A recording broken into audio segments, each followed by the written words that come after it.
ஜனவரி 30 புனித பத்தில்டிஸ். இங்கிலாந்து நாட்டில் வாழ்ந்த சிகபெட் அஸ்ட்ரசியா இனாதில் தே ஹிப்னாஜில்ட் பெற்றோருக்கு கிபி 626 ஆண்டு பிறந்தார் பத்தில்டிஸ். கிபி 641 ஆண்டு டென்மார்க்கினை சேர்ந்த ஒரு பிரிவினரால் அடிமையாக இழுத்துச் செல்லப்பட்ட பத்தில்டிஸ் பிரான்ஸ் அரசர் 2ஆம் கிளாவிஸ் அரண்மனையில் அடிமையாக விற்கப்பட்டார். அரண்மனையின் உயரதிகாரியான எர்சினோல்ட் பத்தில்டிஸினை திருமணம் செய்து கொள்ள விருப்பம் தெரிவிக்க இதனை அன்போடு மறுத்த பத்தில்டிஸ் இளம் பெண்ணுக்கான ஆடைகளை களைந்து வயதானவர் போல் ஆடை உடுத்தி மறைந்து வாழ்ந்தார். கிபி 649 ஆண்டு அரசர் 2ஆம் கிளாவிஸினை திருமணம் செய்து கொண்ட பத்தில்டிஸ் 3 மகன்களுக்கு தாயானார்.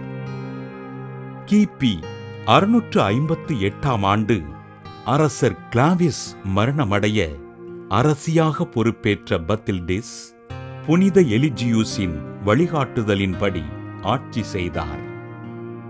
பிரான்ஸ் நாட்டில் அடிமையாக இருந்த மக்களை விடுதலை செய்து அவர்களுக்கு சுதந்திரமான வாழ்வினை வழங்கிய பத்தில்டிஸ் மக்களால் புனிதமான வணக்கத்திற்குரிய அரசி என்று போற்றப்பட்டார்.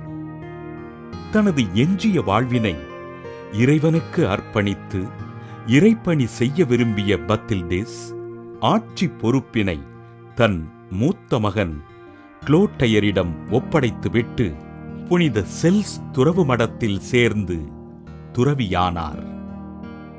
அடிமை அமைப்பினை ஒழிக்கும் முன்னோடியாக செயல்பட்டு வரலாற்றில் முத்திரை பதித்த அருட்துறவி பத்தில்டிஸ் கிபி 680 ஆண்டு ஜனவரி 30 நாள் விண்ணகம் சென்றார்.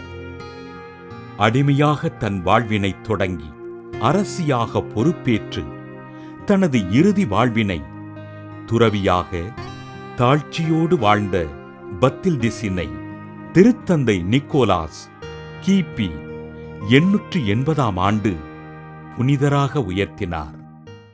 புனித பத்தில்டிஸ் திருவிழாவினை கொண்டாடுகின்ற நாம் இன்றும் அடிமைகளாக வாழ்ந்து கொண்டிருக்கும் மக்களை இறைவன் ஆசீர்வதித்து அவர்களுக்கான சுதந்திரமான வாழ்வினை அருளும்படியாக ஜெபிப்போம்.